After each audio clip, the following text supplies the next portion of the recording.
Luto tayo guys ng bangus na tinola. Lagyan natin yung okra. Isunod natin yung bangus. Ayan, lalaki ng bangus gayo. Ayan. Ayan po. Takluban ho natin ang ating bangus. Yung ulam namin guys, tinulang bangus. Lagyan ko ng malunggay sa katalbos kasi oso ang sipon sa kaubo ngayon dito guys. Kaya kailangan kumain tayo ng gulay. Ayan.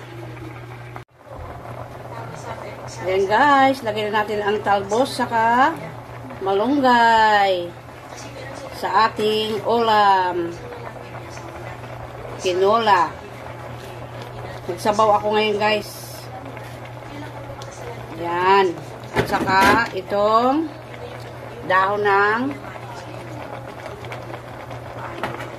sibuyas. Yan guys. Luto ng aking tinulang bangus. Kakain na kami. Maraming salamat sa lahat ng mga support nyo guys sa amin. Hindi ako magsasawang magpasalamat sa inyong lahat. Thank you so much. Ayan po, tapos na ang aming ulam, lutuin. Kain na po tayo guys, kay gabi na. Kainan na. Ito naman kay ate. Ipahigo po yung sabaw ng talbos sa kanya.